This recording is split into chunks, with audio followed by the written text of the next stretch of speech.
Bonjour, bienvenue dans les revues du Journal du Vapoteur. Aujourd'hui, je vais vous faire une revue un petit peu spéciale, vu que je suis en direct sur le groupe Facebook du Journal du Vapoteur. Et je vais faire la revue en live. Donc ça veut dire que pour une fois, il n'y aura pas de coupure sur les changements de plan, enfin il n'y aura aucune coupure. Donc là, vous allez voir passer la vidéo. Là, vous allez voir la totalité du montage sans aucune coupure et sans coupure comme ça peut m'arriver de faire des fois. C'est vrai que quand je fais des live, quand je fais des vidéos classiques, ça m'arrive de couper quand ça va pas ou quand je vois que ça va être un tout petit peu long, ça va être un tout petit peu long sur la vidéo. Là, comme c'est du live, je peux pas couper. Donc là, ce que je vais faire, je vais baisser la caméra et puis on va attaquer de suite la revue et le montage du BF 99.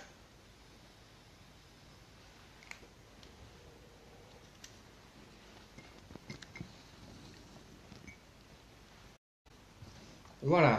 Donc, le BF 99, c'est un atomiseur Genesis. Donc, il est en inox 304. Donc, l'original est un atomiseur fabriqué par No Name.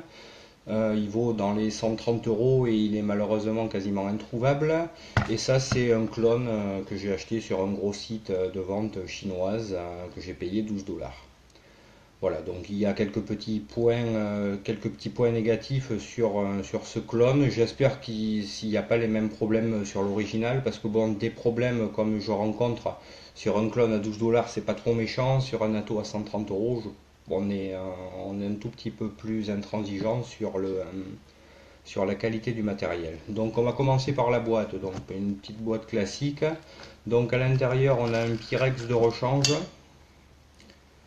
avec ils ont poussé le vis à graver sur le Pyrex la marque No Name. Bon, ça c'est un tout petit peu dommage. Et une petite poche avec quelques joints de remplacement. Il y a 5 joints de remplacement. Heureusement qu'ils ont mis des joints de remplacement parce que c'est des joints rouges. Alors ça c'est le premier point tout petit peu négatif là que je trouve sur Stato, c'est la qualité des joints. Moi, je vous conseille vivement, si vous prenez ce style, ce modèle-là, de ne pas hésiter à bien graisser les joints, à bien les passer au liquide, parce que moi, quand je l'ai reçu, j'ai juste enlevé la cloche et j'ai juste remis la chambre d'atomisation sur le plateau, et le joint rouge commençait à s'effriter. Donc de suite, j'ai mis du liquide dessus, et ça allait un tout petit peu mieux. Après, on a une clé BTR, alors ça va servir pas pour le montage, juste pour pouvoir démonter le réducteur de chambre qui est dans la cloche et pour démonter complètement le plateau, je vous montrerai tout à l'heure. Et ils ont mis aussi un tournevis plat de 2 mm, alors je vois pas pourquoi, parce qu'il n'y a pas besoin de tournevis plat, si ce n'est peut-être pour démonter le 510, pour pouvoir démonter complètement l'atomiseur, mais je vois pas l'intérêt d'utiliser un si petit tournevis alors qu'il vaut mieux prendre un tournevis plat de 3 ou de 3,5. Ça c'est du 2, donc ils l'ont mis, moi je vois pas trop l'intérêt, ça me fait un petit tournevis bleu de plus. Voilà, donc là on a fait le tour des spares, on va ranger tout ça. Et donc je vais vous présenter l'Atto. Donc il est en inox 304, diamètre, diamètre 22, comme quasiment tous les Genesis, vu qu'on va trouver certaines Genesis plus petits en 18 et en 20 mm, mais jamais au-delà de 22, vu que le principe du Genesis c'est d'avoir des chambres d'atomisation ultra réduites pour vraiment avoir une concentration de... Ah, ça a coupé. Il n'y a aucun intérêt à avoir un Atto en 24 ou en 25 mm, donc on est en 22. Il fait de mémoire, je vais prendre le réglé, je ne me rappelle plus, je crois qu'il fait 30. Non, il fait 40 mm de haut sans le drip tip et il fait 52 avec le drip tip 510 fourni. Contenance 3 ml. Alors moi je le remplis à 2,5 parce que j'aime bien toujours laisser un petit tampon d'air pour la capillarité avec un Genesis. Ouais, surtout sur ce modèle-là, je pense que c'est un tout petit peu mieux. Donc on va faire un petit peu le tour du propriétaire. Donc Drip Tip 510 qui tient, il n'y a pas de jeu, mais il tient pas bien quoi. Donc je vous déconseille une fois que votre Atto est monté sur une box de le tenir par le Drip Tip, sinon je pense que l'Atto va descendre d'un étage. Donc ces deux fameux joints rouges qui sont pas exceptionnels. Le drip tip en lui-même a une embouchure moyenne, pas trop mal pour ce style d'Ato, hein. Il a quand même, on n'est pas sur un Genesis ultra serré, donc je trouve bien.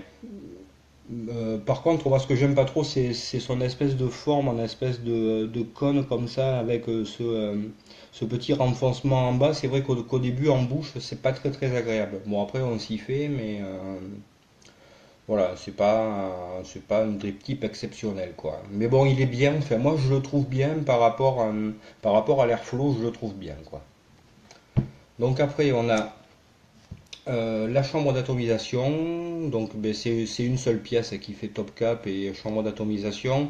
On a ici le trou d'airflow qui fait, je pense qu'il doit faire 1,7, 1,8 mm, vu qu'une pige de 1,5 passe et une pige de 2 ne passe pas. Donc deuxième bémol, et ça c'est un tout petit peu plus, un bémol un tout petit peu plus gros je trouve que la qualité des joints, c'est que quand on vient remettre la chambre d'atomisation sur le plateau, on se rend compte, là vous allez peut-être pas le voir à la caméra, que c'est pas tout à fait en face. Donc il y a vraiment un tout petit décalage. Donc je pense que c'est uniquement sur le clone. Bon, c'est pareil, voilà, c'est un clone à 12 $, donc on ne peut pas demander d'avoir un ajustement parfait. Mais je pense que sur l'original c'est parfait parce que si c'est un ato à 130 euros, s'il y a ce problème-là, c'est un tout petit peu plus grave. Donc la chambre tient moyennement, quoi. C'est pas une tenue exceptionnelle de par ses joints. Donc après c'est vrai que des joints on en trouve dans le commerce. Il suffit de prendre le diamètre du joint et de commander des joints de meilleure qualité. Donc après l'intérieur de la chambre d'atomisation, on voit qu'il y a un gros réducteur de chambre qui fait vraiment qu'on a une chambre ultra réduite.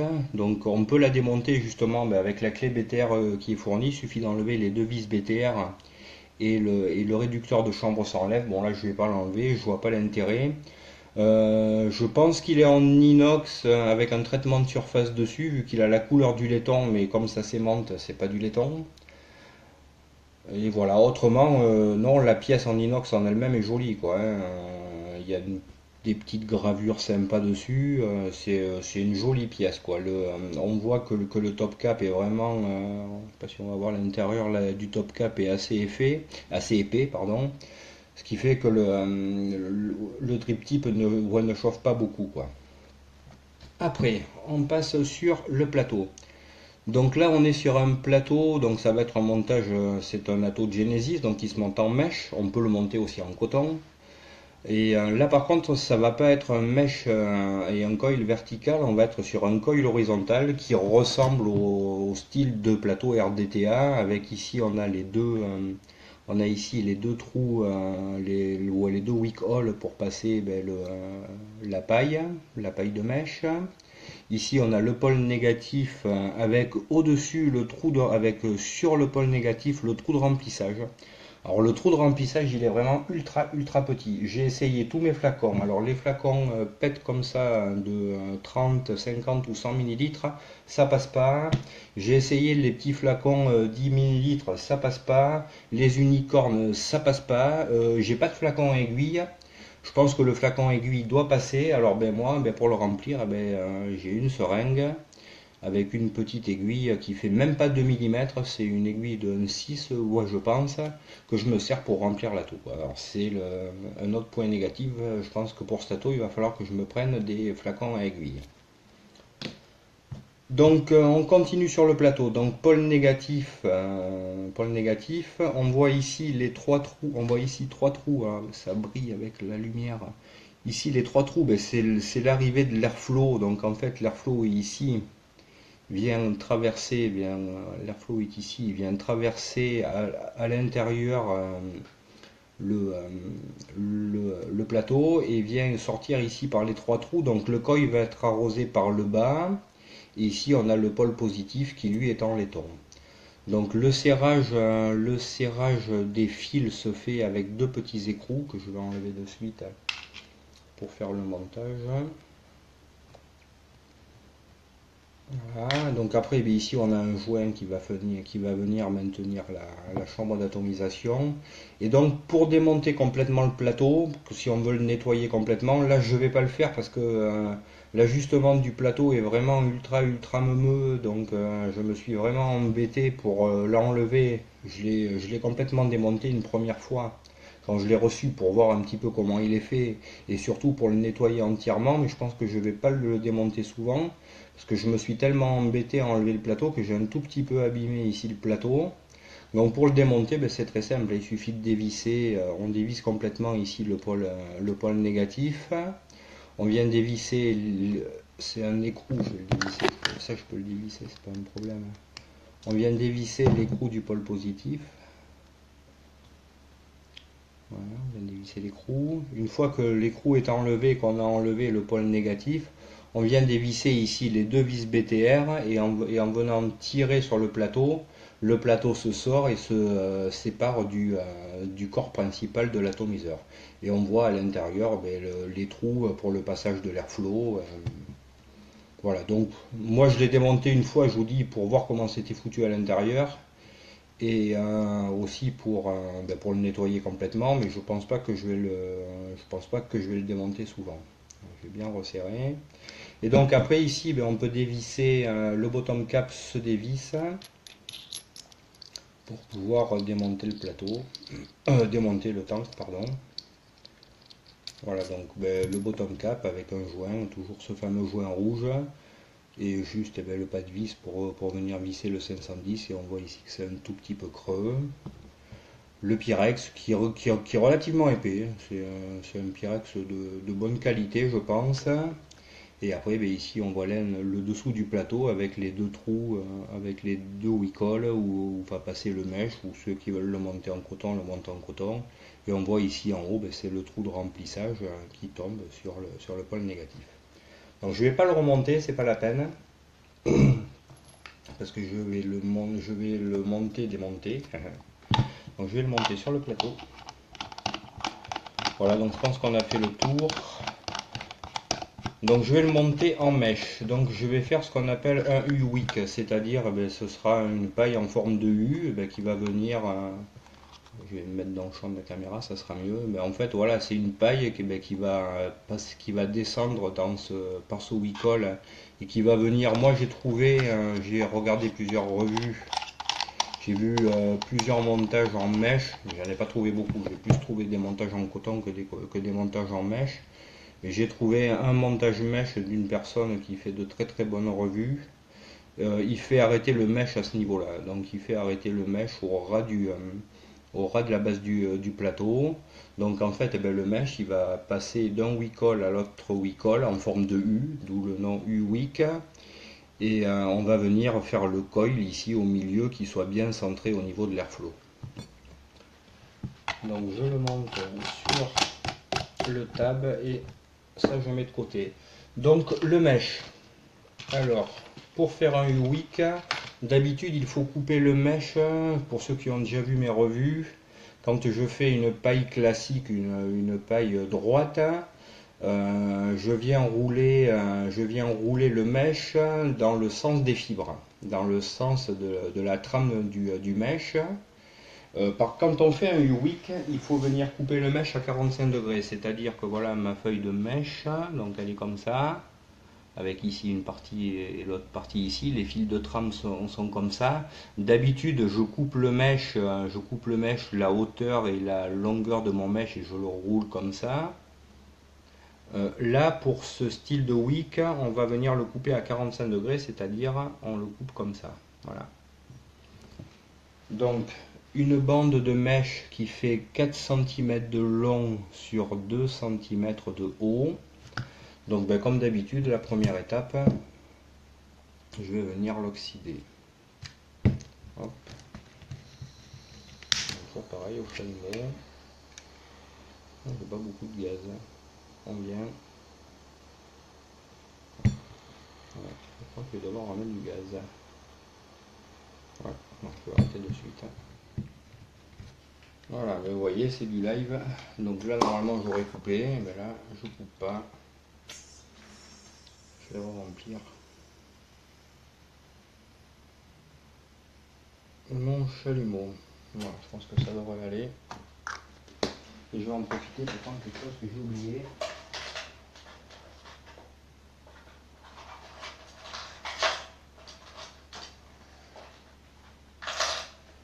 La petite tige que je vais me servir pour rouler le mèche. Donc c'est parti, on reprend le chalumeau. Voilà, ça va mieux. Donc c'est parti, on oxyde. Donc toujours pareil, on vient oxyder un côté, je fais bien les bords. Voilà, je vais venir faire l'autre côté.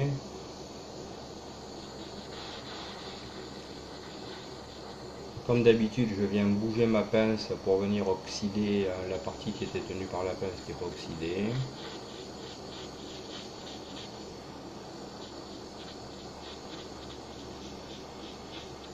Voilà, ça c'est la première oxydation.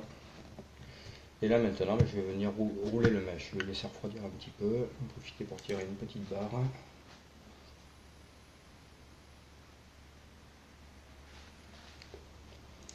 C'est un atout qui est pas forcément, enfin, pas forcément évident à monter. C'est vrai que j'ai fait 4-5 montages dessus avant de réussir à avoir à trouver la bonne longueur de mèche et trouver le bon espace qu'il faut laisser au niveau entre le wicol et le mèche.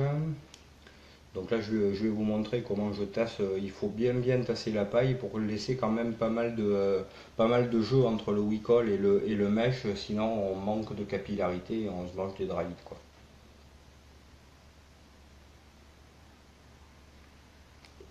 Donc c'est parti.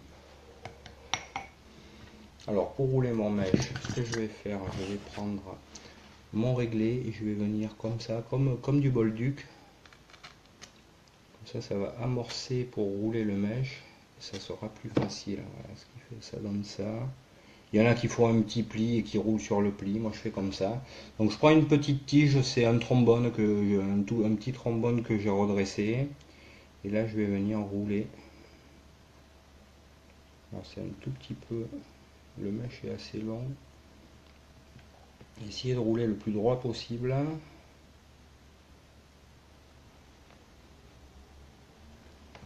Voilà, c'est parti, ça roule.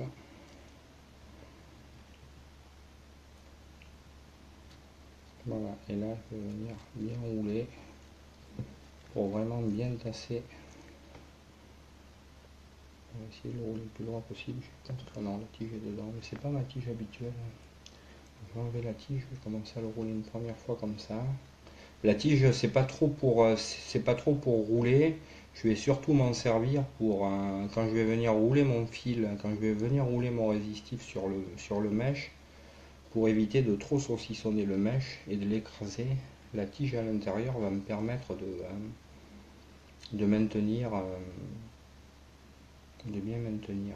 Je continue à le rouler.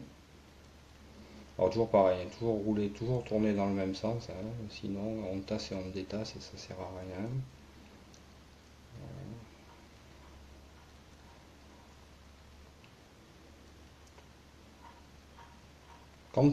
Après je sais quand, je vous dis, moi j'ai fait 4 montages dessus avant d'y arriver. Euh, Quand on a bien réussi à le monter, qu'on a plus de draïd, qu'on arrive à vaper comme il faut dessus, c'est une vape assez agréable. C'est pas hyper aérien, hein, faut pas. Mais comme tous les Genesis en fait, on cherche pas la production de vapeur, on cherche vraiment la saveur quoi.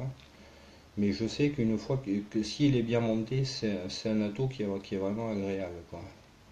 Donc là, je vais venir bien tasser mon mèche sur la tige.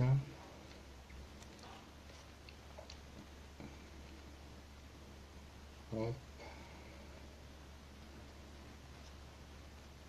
voilà. Bien venir le tasser. Je pense que je dois pas être mal.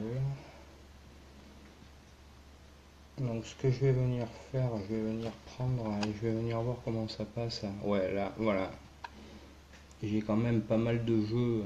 J'ai les doigts devant, on voit pas trop grand chose. J'ai quand même pas mal de jeux entre le bord du wicol et le mèche, donc ça devrait être bon. Donc ce que je vais faire, je vais enlever la tige. Alors là, comme je ne l'ai pas roulé parfaitement bien droit, mais je vais venir recouper un tout petit peu recouper un tout petit peu les bords. Voilà, recouper l'autre côté aussi. Voilà. Et là, je vais le remettre sur ma... Je vais essayer de rouler dans le bon sens. Je vais le détasser. Voilà. Hop, je le remets dans la tige.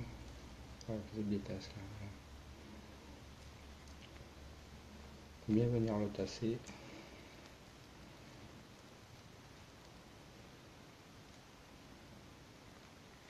Et voilà, ma paille est prête.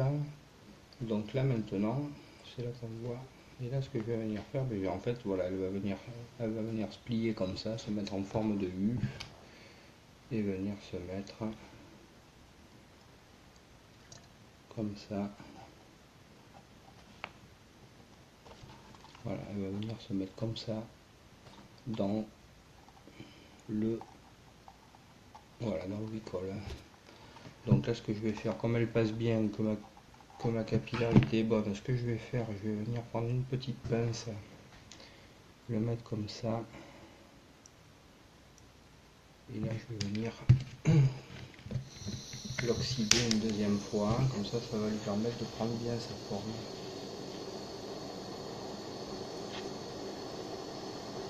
On va bien chauffer le U.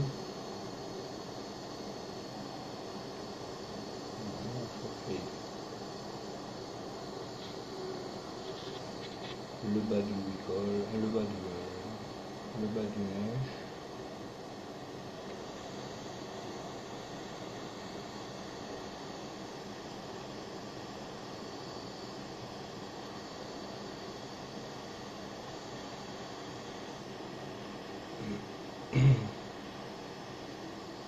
Voilà, là c'est bon. Alors ce que je vais faire, je vais juste mettre une goutte ou deux de liquide dessus.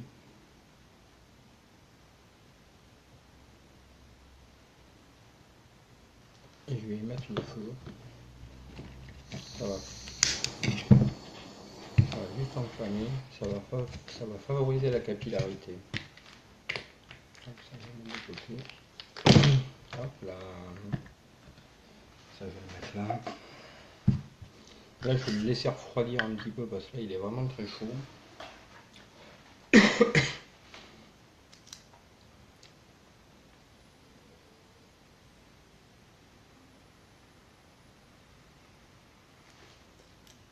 Voilà, donc là, ouais, je pense que c'est bon, donc je vais venir le redresser un petit peu. Je vais reprendre ma tige, je vais la remettre dedans.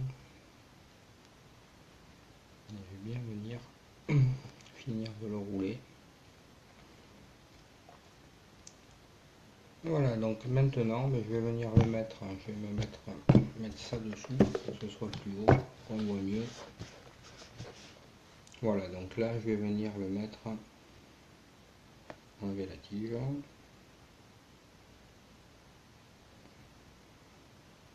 Voilà, et là, il reprend sa forme, il veut reprendre sa forme, donc je le mets dans les deux huicoles, je vais le descendre pour le mettre en place. Essayer d'égaliser bien en dessous que que le mèche soit à peu près à égale distance. Et là, ce que je vais faire avec une petite pince, je vais venir tracer l'aplomb de mon positif et venir tracer l'aplomb de mon négatif. Voilà, j'ai fait deux petits traits, ça brille, on voit que dalle. Là j'ai fait avec la pince un premier trait ici, un second trait ici, ce qui fait qu'en fait, là je vais enlever mon mèche du plateau, je vais le remettre dans la tige et là je vais venir rouler le coil sur le mèche. Donc ben, j'aurai le repère qu'il va falloir que mon coil parte de ce point et aille jusqu'à ce point. Donc là je vais l'enlever, le tasser. Hop, hop, voilà, donc je le remets dedans. Voilà, et ici je mets deux repères ici. Voilà. Et donc là je vais prendre. Alors pour faire le coil, je prends du Cantel de 0,32, du 28 gauge. Je vais prendre une longueur assez longue pour travailler facilement. Voilà. Et là je vais venir faire 5 spires et demi. Alors faut que je retrouve les points. Ça brille, c'est atroce. Voilà, j'ai mes 2 points ici.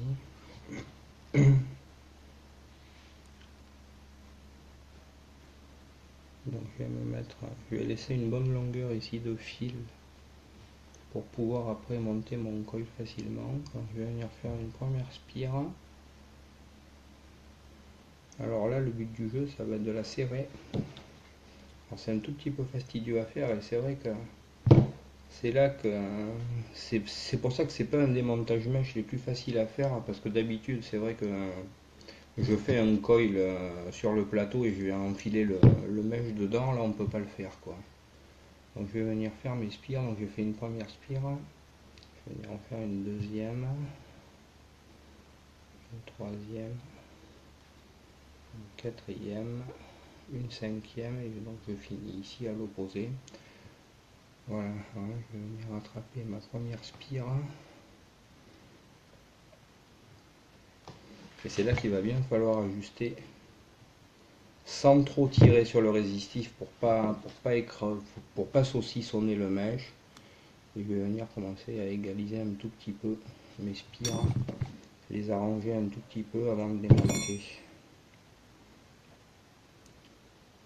Voilà, donc là je vois que mon coil tourne quand même sur le mèche, donc ça ne devrait pas être trop mal. Et là je vais venir enlever la tige.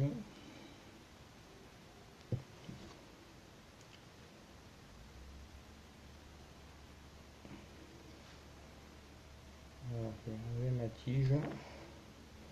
Et là je vais venir mettre en place. Ah non, il ne faut pas que j'enlève la tige, je dis des bêtises. Je remets ma tige. Et ce que je vais venir faire, je vais venir mettre en place. Je vais remonter là, ça sera mieux. Voilà, je vais venir mettre en place mon coil. Voilà, comme j'ai fait les repères, je suis pas trop mal. Voilà, je vais venir mettre en place mon coil bien au-dessus de l'airflow, venir boucler mes fils pour les mettre en forme.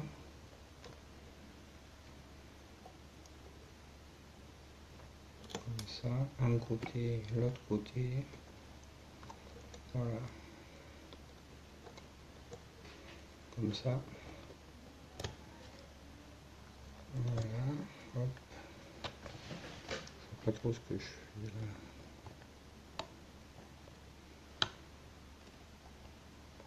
Voilà, donc je vais couper un petit peu parce que je suis trop là. Hop. Et hop. Donc là voilà, mais là j'ai mis, là ça brille un peu que dalle, c'est dommage. Donc voilà, donc là j'ai mis en place mon coil. Je vois que mon coil est parfaitement au-dessus de mon airflow. Et là maintenant je vais venir enlever le coil sans déformer la forme que j'ai faite.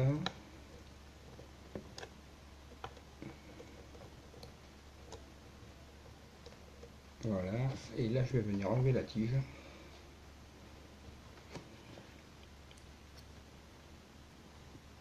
Si elle est bien.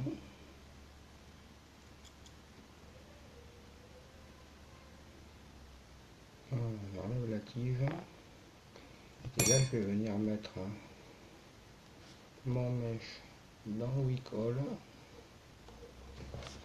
Et là je viens remettre en place le résistif sur l'épaule.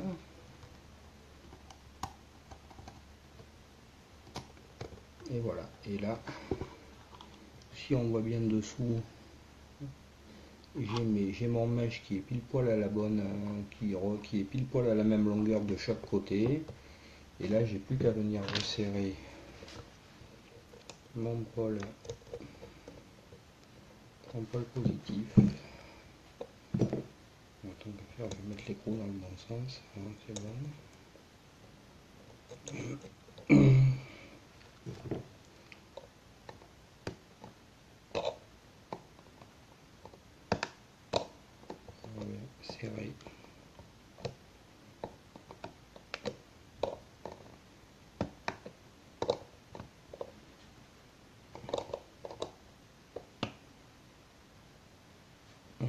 Pas trop petit. Alors faut faire attention quand on vient serrer à fond parce que le fil il a tendance à avancer un petit peu.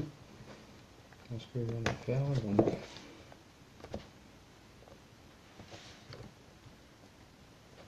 voilà, maintenir son mèche avec le doigt et venir serrer ici. Voilà.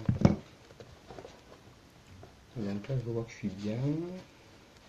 Je vais venir mettre le négatif. Alors le négatif il a un sens. Il y a un petit creux ici pour le trou de remplissage. Donc bien mettre le côté bien plat contre l'écrou pour que ça fasse le meilleur contact possible. Ouais, pareil, je vais venir serrer.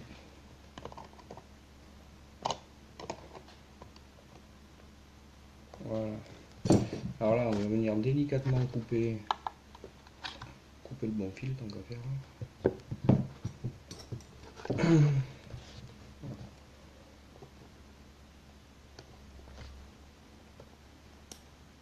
Alors c'est un tout petit peu fastidieux à couper. Voilà, j'ai coupé mon négatif. Venir couper mon positif. Je pense que j'ai coupé. Non, je ne sais pas ce que j'ai coupé déjà.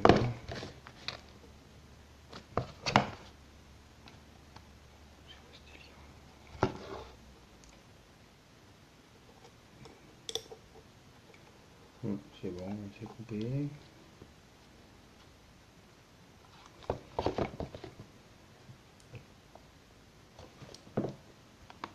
Bon, c'est bon. Pas évident à couper celui-là.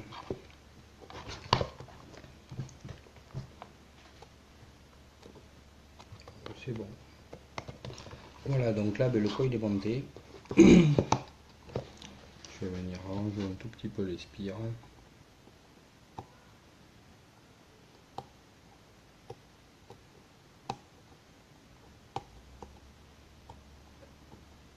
Voilà.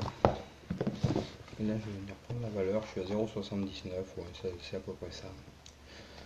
Donc, par contre, pour le stabiliser, je vais pas le stabiliser sur le câble parce que ça va trop chauffer le fil. Je vais venir le monter sur une box.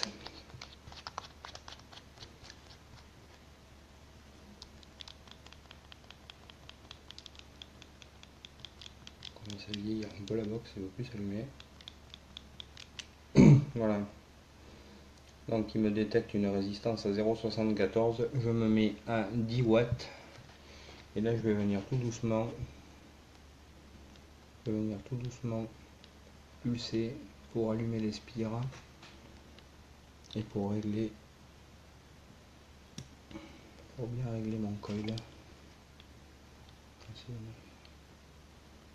Je sais pas si je vois pas intérêt. Si je fais ça, qu'est-ce que ça donne? Ouais, on y voit moins, mais ça va peut-être. Voilà, pour voir la stabilisation, ça sera quand même mieux, quoi.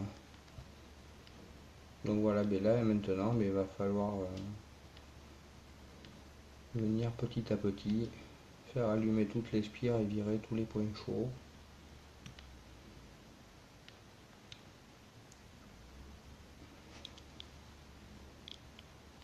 C'est un tout petit peu long à faire.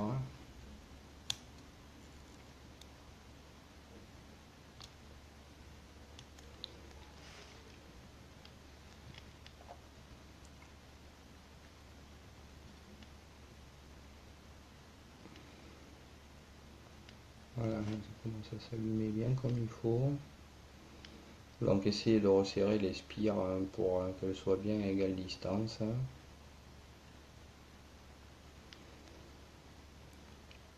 Et regardez qu'elles chauffent toutes pareilles, là c'est pas le cas.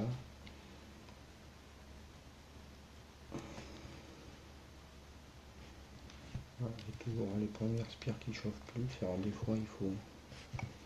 J'espère que j'ai pas trop pincé ma mèche.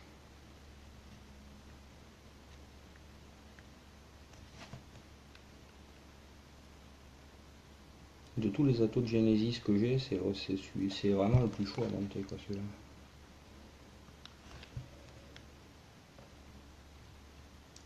Mais bon, c'est vrai qu'après, moi j'aime bien son rendu de saveur, quoi.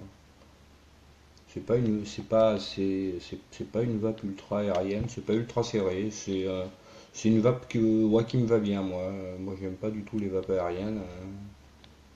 Vous me verrez jamais vaper sur un dripper, j'ai horreur de ça.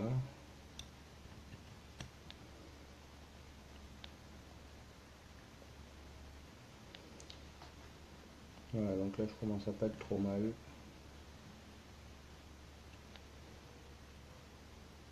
Voilà, donc là on voit que les spires commencent à bien chauffer toutes pareilles.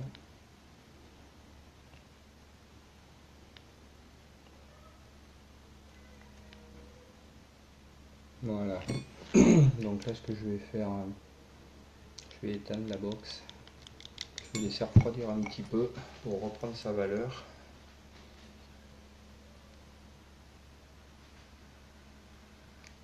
Et là je vais venir augmenter la puissance. Je vais monter à 17 watts, à peu près 16-17 watts, pour bien stabiliser le coil et le mèche. Et je vais venir mettre du liquide après sur le mèche pour voir comment ça vaporise. Et puis après, ben, normalement, le montage sera terminé, quoi.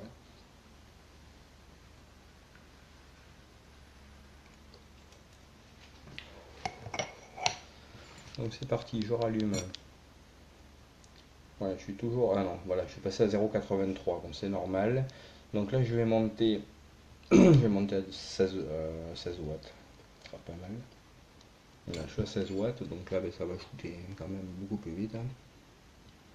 Voilà, donc là je vérifie que j'ai pas de point chaud, là j'en ai un petit.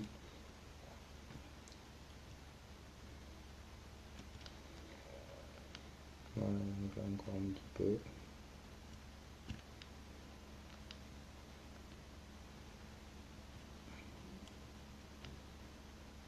Voilà, donc là je suis pas trop mal, mes spires sont à peu près à égale distance.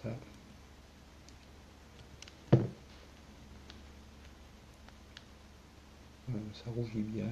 Voilà, j'ai un tout petit point chaud, là on le voit bien, là. Vous allez le voir, je pense, à la caméra. On voit quand le coil s'allume, il y a un tout petit point qui chauffe vachement plus. Voilà, et on le voit, il est ici, là. Il est ici, là. Là. C'est ça qu'on appelle un point chaud. C'est ça qu'il faut absolument virer. Parce que là, quand on va vaper, ça va être dégueulasse, quoi. Voilà.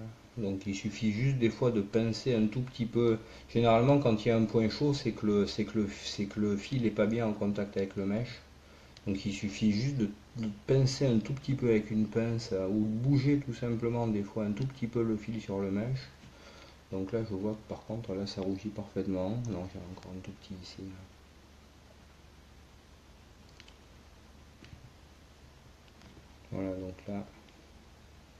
Voilà, donc là je rougis parfaitement là. On ne veut pas voir. Encore un petit peu là.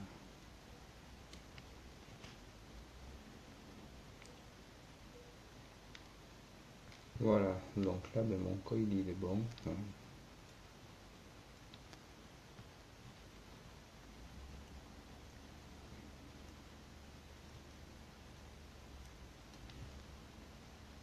Voilà, donc là mon coil est bon. Donc ben là, je vais venir mettre du liquide.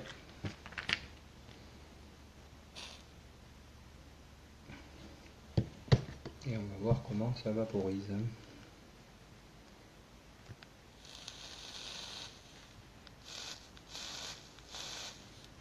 Voilà, on va remettre.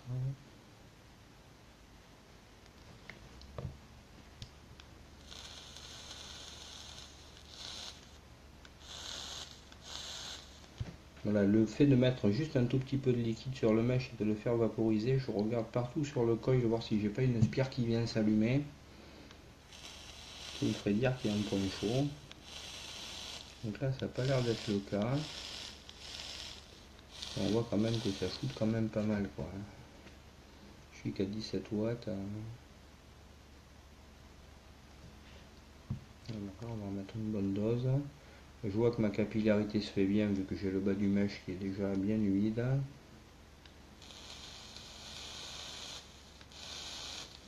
Voilà. Donc là c'est parfait, ça marche quoi. Donc je vais venir éteindre. Je vais laisser refroidir. Je vais remonter le tank. On va remplir, on va voir ce que ça donne.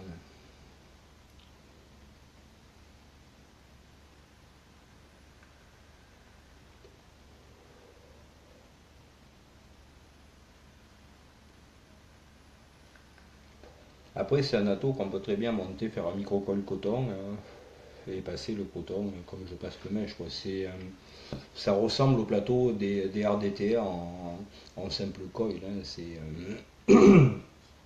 le plateau du RDTA qui ressemble au plateau du Genesis, comme ça, vu que le Genesis est sorti avant le RDTA.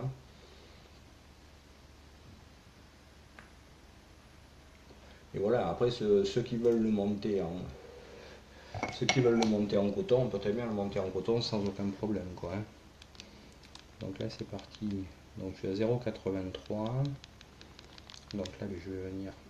J'espère que c'est plus chaud, non c'est bon. Donc là je viens de dévisser. On va remettre. Alors je vous conseille, comme les joints sont vraiment de mauvaise qualité, je vous conseille de mettre un tout petit peu de liquide sur les joints quoi. Le faire quasiment systématiquement ça coûte rien, mais sur ce style de joint là, il est vraiment chaud encore là, le plateau. Je me brûle là. Voilà, je vais remettre un petit peu de liquide aussi là sur le. Voilà, on vient revisser. Ah, c'est chaud. Voilà, on vient revisser le bottom cap pour serrer le temps. Encore pas la peine de serrer comme une grosse mule, ça sert à rien.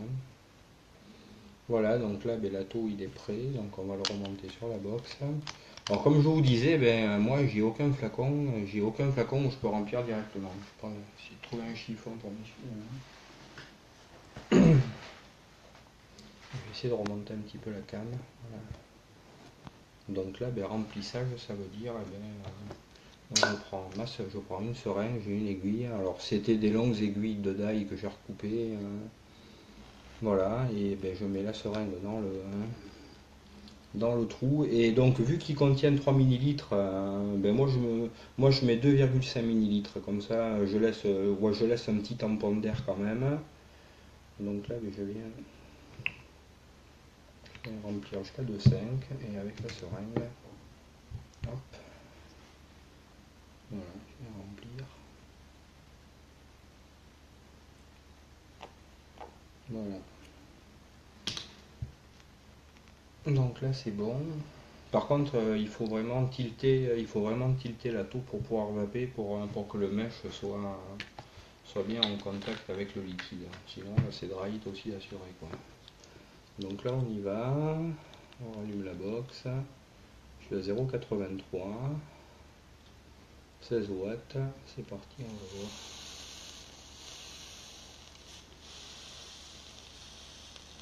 Voilà, j'ai l'expert qui s'allume.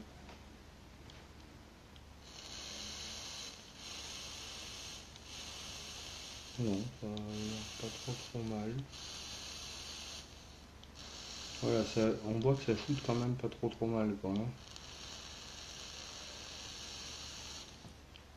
J'arrive à shooter assez longtemps sans avoir de dry hit. Donc là j'ai mon montage qui est bon. Donc là hop, je vais remettre comme ça. Je vais venir mettre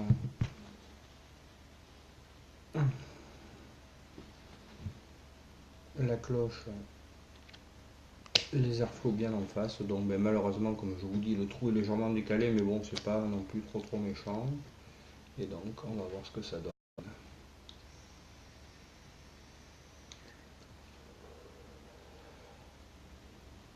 Voilà, donc là je suis à 16 watts. Ouais, pas chercher à monter beaucoup plus haut, même baisser un tout petit peu.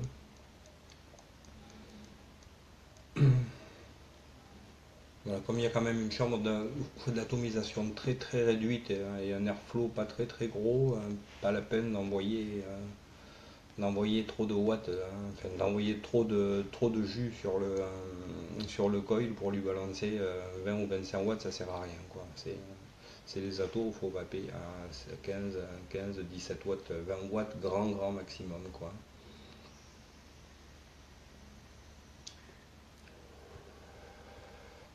Et ça marche quand même bien quoi.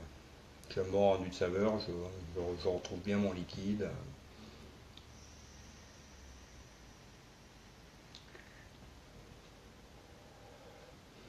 Voilà, donc on peut essayer de régler, on peut essayer de fermer un tout petit peu le trou, boucher un tout petit peu le trou pour fermer un petit peu l'airflow. Moi, je vois pas forcément l'intérêt. Je vais essayer de le faire un petit peu. On va avoir une vape un tout petit peu plus chaude et un tout petit peu plus serrée.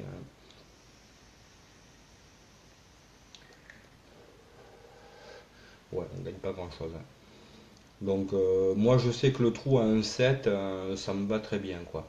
Je vous dis c'est juste un tout petit peu dommage ben, que ça tombe pas pile poil en face, donc je pense que je vais voir pour essayer de le faire repercer un tout petit peu pour que vraiment j'ai mon airflow qui soit totalement ouvert.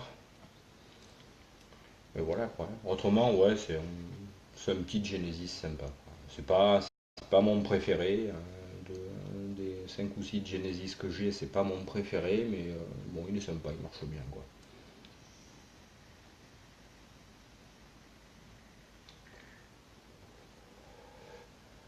Voilà, mais j'espère que cette vidéo vous aura plu et vous aura intéressé. Je vous invite à vous inviter à la chaîne du Journal du Vapoteur. Vous trouvez comme ça des revues de matériel, des montages, tout un tas de tutos très intéressants. Et vous pouvez aussi vous abonner à notre groupe Facebook du Journal du Vapoteur où on essaye d'échanger sur la vape, se donner des conseils. Voilà. Je vous souhaite une bonne journée. Au revoir.